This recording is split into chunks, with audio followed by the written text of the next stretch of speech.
legacy as a retired admiral, former president of the Berkeley County Commission, Mr. Bill Stubblefield. Good morning, Rob. We're not dressed in a Halloween costume, but we're still pretty frightening. We are? Yes. What did we do that's so frightening? What are you planning on doing, I guess, is the bigger question. Just our appearance. We're frightening-looking people. You know, I don't know. Last week he was calling you ugly, and this week he's just saying the whole group is unattractive. Yeah, I'm dressed up like a badger today. What the heck is wrong with the admiral? Hey, let's say good morning to the Badger, Delegate Michael Height. Good morning. Great to be here. And is in such a great mood today. We've been trying to prod him, get him in a Badger sort of mood, but he said, not today. Not today. It's a Halloween day. Have to cut off Bill's mic after the good morning part. That's it. Done for the next 2 hours. Just done. I thought you did that anyway, Rob. I did, but it doesn't matter. You just turn it back on again. Our first guest of the program is the treasurer of the state of West Virginia, Mr. Larry Pack. Good morning, sir. Thank you for joining us. Hey, good morning and trick or treat. Trick or treat to you as well. What do you do about a Bill Stubblefield, Larry, who I just can't control anymore? What do you recommend? I don't know, but I kind of wish I was there to see what was so scary about this morning. So I'll have to come over and visit you here in a few weeks. Yeah, but, are you frightening today, Larry? No. Well, I'm back in Charleston, so it's a lot scarier than where I've been the rest of the week. Okay. So, but I think we're in good shape. Larry, what is the Pack Family Foundation? Our Pack Family Foundation is really a way for Lisa and I and our family to be able to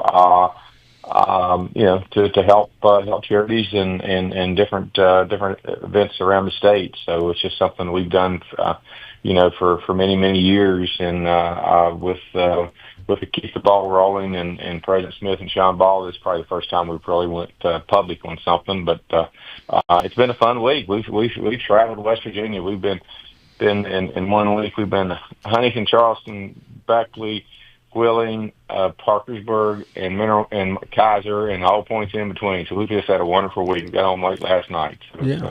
Good to be back in Charleston for just a little bit. Well, that's great. I'm reading the press release. It says we'll allow every public school in West Virginia to receive $1,500 to provide essential items like food, clothing, shoes, coats, and hygiene products too. The objective is to raise awareness by highlighting these critical issues and utilize the donations to collaborate with teachers and staff to support all students. This is a great idea. And how did you come up with the locations you decided to travel to, Larry? And will you be adding any others? Yeah, I'll go back over if you allow me a little bit. Sean Ball, who's a car dealer down in Beckley, West Virginia, he has covered about 80 to 100 schools in southern West Virginia for the last 4 or 5 years. And basically his concept was that the students in the schools need help with shoes, with clothes, with incidentals and so forth. And the public school system, of course, doesn't have the resources for those type of requests. And so he started, I think he started first year with 20 schools and kind of kept moving up and working with the community schools representative. We just realized there's a huge need. He realized there's a huge need in West Virginia to give more provide these resources to the schools, but let the schools decide, where it should go and how it should go. And so he approached us, I guess back early in the spring, about joining with him and taking it statewide to every school in the state. And there's about 900 public schools throughout West Virginia. He then approached Brad Smith and his wife. So we all came together and we started this event. Now we work with the United Way all around the state of West Virginia. We work, of course, with the Community and Schools Program and Department of Ed. So it's a lot of different people coming together, but it's not only providing the schools with $1,500, which is big, right? But we know for a school like Spring Valley, I was with one of the Spring Valley representatives yesterday. They need a lot more than 15. So what we're trying to do is get other folks to kind of pile on and just keep adding to the number. So a school like Spring Valley, instead of having maybe $1,500, maybe they'll have $15,000. So we want to bring awareness, but again, it's our culture, right? So we know we have a lot of broken families, we have a lot of addiction in our communities, all over West Virginia, really all over the United States. We want to make sure that the children and students have the opportunity to be successful. But if you're hungry, if you're not well clothed, if you don't have personal hygiene type items, it's really hard to sit down and learn your ABCs. How can people contribute to these foundations, Larry, yours and the Wing to Wing? The best way to do it, really, it's not through us. The best way to get involved is either contact your local community school representative, the local United Way, or the West Virginia Department of Education. Any three of those will direct you to the right place to be able to help. And so some people want to help their particular schools. Down south, we've had some businesses say, "Hey, I want to help the 3 or 4 schools in my area," and we've directed them to just basically write checks to those particular schools. So again, United Way, your local United Way, West Virginia Department of Education, or your local school, and they'll be able to direct you. And it's a good program. They report once a month and tell us how they're spending the money. It'll break your heart for the things that we just assume children would have, but they don't have them. And so it's a good program. There's almost no overhead to it. United Way's not charging anything. We're not charging anything. Community school folks are not. So it's going directly to the children. Yeah, I've told this story before, Larry, but at the high school where I coached, there was a kid whose T-shirt got ripped during practice. And he got very emotional about it, and I pulled him aside and asked him what was going on, and he said it was his only T-shirt. And once it was ripped, he was done. And where I'm at is I wouldn't consider the school where I coached to be poor, but this was a kid who had one T-shirt to his name, and when it got ripped, it was over. And you don't know you don't know what these kids are carrying around with them. You don't know what's on their backs as they go through their days. And, if you're made aware, you can help. But if there's a lot of kids who just out of pride or whatever, just don't make you aware. And we need to help all these kids. That's so true. And I think it goes to, one of the teachers, one of the community schools representatives said this week is basically anything that's in our cultures in our schools. So anything you want to read on, the 11 o'clock news or you see on the 11 o'clock news, that's happening in our schools. And that's the burden that the children are carrying on. And so you just don't know. But those representatives, they call them coordinators, community schools coordinators. We have about $4 million in the general fund budget, right, that runs this program. Probably need a little bit more. But their job is not to teach the children; it's to connect with the children. And make sure they're watching them, they get to know them, and they'll be able to understand where these needs are and build confidence. So they're basically counselors, but build a relationship with the kids, so the kids will come to them and say, "Hey, I need this, I need that." But we want our children, our K through 12 children, they're our next generation of leaders. They're the folks we'll be working for, the folks who'll be taking care of us. One day, we want to do all we can to help them be successful. Delegate Height. Good morning, Larry. How are you this morning? Good, Bart. How are you, sir? I'm doing well. Coming to Southern West Virginia next week. What's that? Are you coming to Pipesden next week? I am. I'm actually leaving this evening. I'm coming down early, and I'll be there this evening. All right, good deal. Travel safe and enjoy. Thank you, sir. Talking about traveling, as treasurer, you have done a lot of traveling. Can you talk a little bit about that and why you've decided that as treasurer you need to get out and see the communities around the state a whole lot? Yeah, it's been a blessing. I think we've hit about 50 counties. We'll finish up here somewhere before around the first week of December. But it's always been my sense, and this really came from my days at Stonerise when we were in the healthcare business. We had operations all around West Virginia, a little bit of Ohio. It's how distinct and different the various communities were. In those travels in those days, I was really just going to either our centers, the local home health hospice agency, or maybe the local hospital, some of the doctors. But I really wasn't getting out and meeting a lot of the elected officials, a lot of the business people, and so I really wanted to get out and meet people. And what we do is we spend a day, at least one day in each county, and meet with just lots of different folks. As a matter of fact, we did that in Mineral County yesterday afternoon. And ask him, so tell me what's special about your county. Tell me what's your challenges. Tell me what's good. Tell me what's bad. And you learn how unique all of our counties are. I mean, you guys know that better than anybody. When you think Morgan, Berkeley, and Jefferson, how different they are, and how different the people are, and what they want, and so forth. And so I've learned a lot about West Virginia over the past year.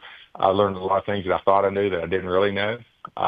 even how our tax policy hurts people, how our regulations holds people back. And, I think that I had a couple takeaways is that the best ideas to move West Virginia forward, whatever the area you want to talk about, they're not coming from Charleston. They're not coming from state capital. They're coming out around West Virginia. Whether it's trying to build the recreation center that folks are working on in Berkeley County, but it's all around them. The other thing is local control. The lack of local control is really holding us back as a state. In Charleston, in capital Charleston, all we can do is one size fits all. We want Berkeley County to run like Monroe County, and or Work County to run like Mon County, and it just doesn't work that way. If we would give our local elected officials more power, more authority, they'll make a lot better decisions, and they'll go faster. So it's been great. We yesterday at Kaiser we had probably 10 to 12 city leaders around a table in a really cool restaurant and sit and talk for an hour and a half, and I basically listen for an hour and a half. I could go for a long time with all the things I learned that I didn't know, but that's the only way you do it. You got to sit down and talk to people. You got to listen. You got to ask questions, and I think then bring those ideas back to Charleston and see if we can get some of them implemented. Well, in your opinion, how do we decentralize our government? That the municipalities have a certain amount of autonomy, but the counties don't. So how would you do that and give them more local control? I think we had a state senator from Southern West Virginia years ago, and his name is Oshel Crago, and he says, when you're in the hole, the first thing you got to do is stop digging. So I think if we would just stop taking control away from our cities, counties, EDAs, and so forth, that would be a great start. Just stop. Stop telling them what to do. If you don't like what some county does or what some city does, go win an election. But don't pass a law that affects the other 54 counties because you don't like one county. So I think stop digging is the start of it. And then, it reminds me of business. In business, they say the overhead creeps up at a penny and nickel a time. And so when you're wanting to cut overhead, unfortunately, you got to go back a penny and nickel a time. I think we just got to start rolling stuff back. And we have enough laws and regs. We need to have less laws and regs.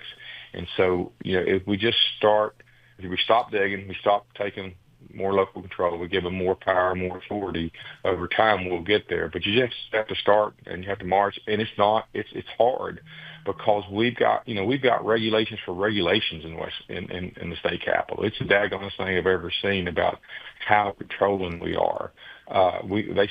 People have told me that we have the most centralized state government in the country. And again, you probably see that in Virginia because, in Virginia, how the counties have so much more authority and power over roads, schools, and so forth. But here we try to do everything one size fits all. And I think it really probably hurts the Eastern Panhandle the most because you guys are so far away. There's no way that the folks in the capital understand, your needs, the things you need to work on. So let's stop digging and let's come up with 4 or 5 things to give our counties and cities and EDAs more power. I'll even talk about a little about the economic development stuff. I worked on that for Governor Justice for a couple of years after we retired from the healthcare business. And other than 3 or 4 big projects, every other economic development project that we announced bubbled up from the local EDAs. But then what happens when the EDAs who work 6 months to however long on a project, then after they get it, then if it's any size, now they got to come to Charleston and beg for whatever additional assistance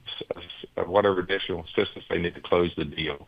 We need to give our local EDAs, our regional EDAs, more power, more authority to go and close the deal and do it themselves.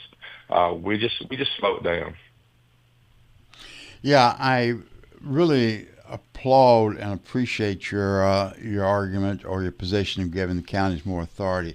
I've found over the last 25 years or so, our legislators have given lip service to home rule for the county, but once they get in Charleston, they reverse themselves. It never happens. So hopefully with your influence, it will happen. But let's go to the SNAP program, Larry. Tomorrow, Yes, the SNAP is going to is going to affect all the country. We in West Virginia expect to lose around $47 million in SNAP benefits. The governor has proposed a program of a $13 million match, and if you got the full max, that'd be match funds. That'd only be $26 million, leaving about $21 million that we still need. What's the solution? Is the governor's approach sufficient?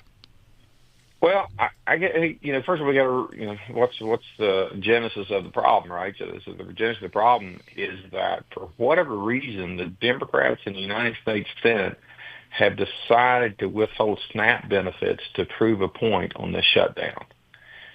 That's absolutely unconscionable. So, these men and women, they're nice people, but they're still getting their paycheck. They have the ability to buy their own food, but they're taking food away from a family in McDowell County because they're mad at President Trump over, who knows what. And it's just absolutely unconscionable. So, when I think about Senator Kane and Senator Warner, because I listen to them talk, in Virginia, and they seem like really reasonable, upstanding people. How can they do that? So it's just unbelievable that we're at this point, which, I could rage about Washington for longer than you guys want to listen to. But I think when it comes to West Virginia, I think the governor's trying something, but it will not solve the problem, and it's not his fault. So if you think about it, SNAP benefit in today's world is basically they load your credit card up with whatever your benefit will be. It could be as much as $400. It could be $30. But anyway, so your credit card's loaded up on the first dollar of the day of the month. You go to the grocery store, you buy what you're supposed to buy, and you swipe that card and you leave with your groceries for your family. That's kind of how it works. What the governor's proposing, and I'm not saying there's a better way to do it, is he's proposing to give money to food banks, okay, who are supposed to give food to the pantries all around West Virginia, and you're never going to match up that family of four in McDowell County that needs whatever they need. They're $300. Because the food banks and food pantries, they don't have a list of who those people are or a list of how much that the family's getting, right? So there are going to be so many people that are going to not get what they're supposed to get, even 40% of what they're supposed to get, because the time they go to the Bramwell food pantry, all the food's gone because, some other people got there. Not saying they didn't need it or whatever. Our food pantries are stretched before this happened. And you could talk about why. I know, there's 1,000 reasons why people either can't manage their money or they don't have food. But people are, my theory, my wife's theory, what we've done for years, we've supported food pantries for years, and many of you have, right? There's nothing unique about us, but we all know that deal with food pantries, they don't have enough money now. They don't have enough food now, and so now we've exacerbated the problem. So I think what the governor's trying is good. I think the practical effect is he's going to give $13 million of the state's money. He'll get a little bit of match. I don't think he'll get $13 million because this is West Virginia.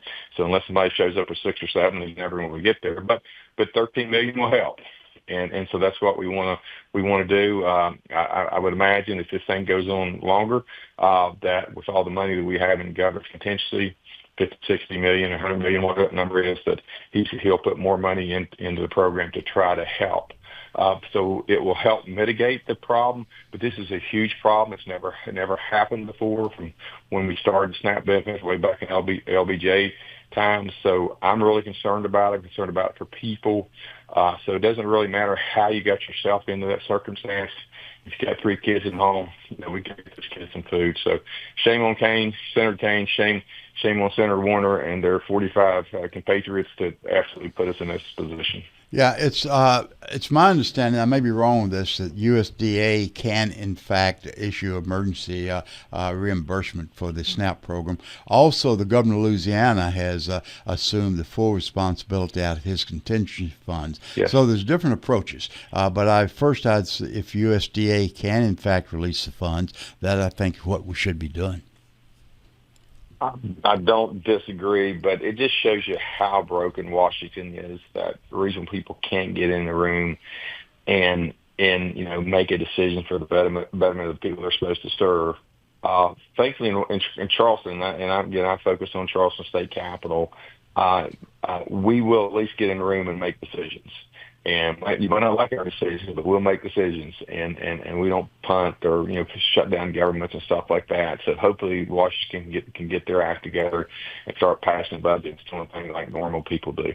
There's over $1 billion in rainy day funds in the state for emergencies. Would feeding people qualify as an emergency?